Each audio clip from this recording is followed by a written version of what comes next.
જય માતાજી બધાને। આજે એક મસ્ત કામની વાત છે। અત્યારે કેરીની સિઝન છે અને જો તમે કાચી કેરી પકવવા માટે ઘરે લાવ્યા હોય ને બોક્સ, તો એને કેવી રીતે ફટાફટ પાકી શકે, અથવા તો ભૂલથી તમારી પાસે કાચી કેરી આવી ગઈ હોય, પાકી કેરી લીધી હોય અને એને કેવી રીતે પકવવી એ જોઈ લઈશું। કાચી કેરીનું આખું બોક્સ લીધું હોય તો ચિંતા ન કરતા, આ રીતે ફટાફટ ઘરે પકવી શકશો। હાલમાં કેરીની સિઝન ચાલી રહી છે। બાળકો હોય કે પછી વડીલો, કેરી સૌની ફેવરિટ હોય છે। માર્કેટમાં હાલ ઢગલાબંધ કેરીઓ જોવા મળી રહી છે। અમુક લોકોને કેરી ખરીદતા નથી આવડતું। ક્યારેક એવું થાય છે કે અમુકને નોલેજ એટલું નથી હોતું। ક્યારેક એવું થાય છે કે છેતરાઈ જવાનો અનુભવ થઈ જાય છે। એટલા માટે પાકેલી કેરીની જગ્યા કાચી કેરી ઘરે લઈ આવતા હોય છે। હવે કાચી કેરી તો ખાઈ શકાય નહીં, ખાટી લાગે, તો અમુક એવી ટ્રીક છે જેની મદદથી તમે કેરીને ઘરે જ પકવી શકો છો। અમુક લોકો માર્કેટમાંથી કાચી કેરી ખરીદીને લાવે છે અને પછી ઘરે પાક્યા બાદ તેને ખાતા હોય છે। પણ ઘણીવાર એવું થાય છે કે કેરી યોગ્ય રીતે પાકી શકતી નથી અને ક્યારેક એવું થાય છે કે ભાઈ ઉપરથી કેરી પાકી જાય છે, નીચેથી કાચી રહે છે અને પછી આપણે એને પકવવા મૂકીએ ને તો પછી ઉપરથી વધારે પડતી પાકી જાય છે, ફદફદી જાય છે અને નીચેથી પછી ઓછી પાકે છે અને એ પછી ખાટી કેરી લાગે છે। અડધી મીઠી અડધી ખાટી એવું લાગે છે। એને બરાબર રીતે આખી કેરી કેવી રીતે તમે પકવી શકો છો એની ટિપ્સ આજે જોઈશું।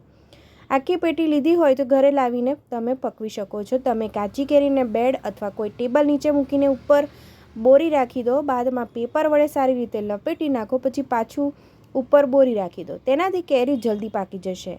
તમે કેરીને પોલિથીનમાં નાખીને લોટના ડબ્બામાં પણ રાખી શકો છો, તેનાથી પણ કેરી સારી રીતે થોડા જ દિવસોમાં પાકી જશે।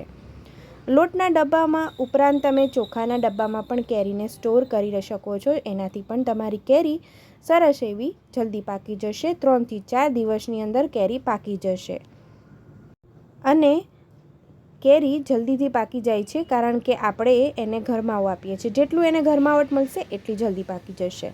વચ્ચે વચ્ચે ખોલીને તમે ચેક કરી શકો છો। કેરી આંગળીથી દબાઈ જાય તો સમજી જજો કે કેરી પાકી ગઈ છે અને ખાવા લાયક થઈ ગઈ છે।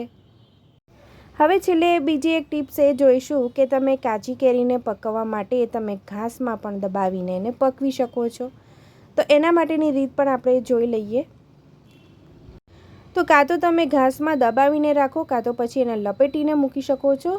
એક પ્લાસ્ટિકનું બોક્સ લઈ લો, તેમાં સૂકું ઘાસ નાખી દો, તેની વચ્ચે કેરીને મૂકી દો અને પછી ઉપરથી ઘાસ નાખી કવર કરી નાખો।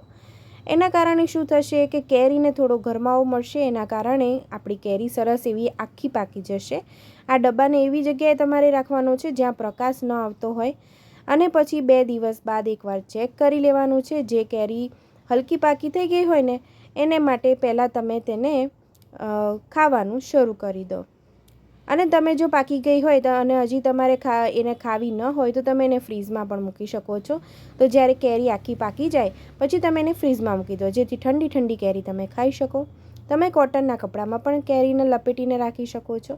તેને કોઈ ડબ્બા અથવા વાસણમાં પણ મૂકી રાખો જ્યાં પ્રકાશ ન આવતો હોય અને પછી આપોઆપ કેરી 3-4 દિવસમાં પાકી જશે। મિત્રો, તમને મારો વિડીયો ગમ્યો હોય તો લાઇક, શેર અને સબસ્ક્રાઈબ કરજો અને તમારા મિત્રો સુધી પણ પહોંચાડશો, જેથી એમને પણ આ સરસ માહિતી મળે। અત્યારે ઉનાળો ચાલી રહ્યો છે અને ક્યારેક એવું થાય છે કે આપણને કાર્બાઇડવાળી કેરી નથી ભાવતી, તો આપણે ઘરે કેરી કેવી રીતે પકવી શકીએ?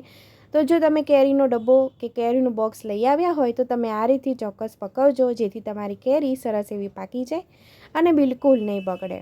મિત્રો, મારો વિડીયો છેક સુધી જોવા બદલ તમારો ખૂબ ખૂબ આભાર। આમ જ તમે મારા વિડીયો જોતા રહેશો, મને સપોર્ટ કરતા રહેશો। મારો વિડીયો જોવા બદલ તમારો આભાર। તમે મારો વિડીયો કયા શહેર અને કયા દેશમાંથી જોઈ રહ્યા છો મને કમેન્ટમાં ચોક્કસ જણાવજો, જેથી હું તમને થેન્ક યુ કહી શકું। આવજો મિત્રો।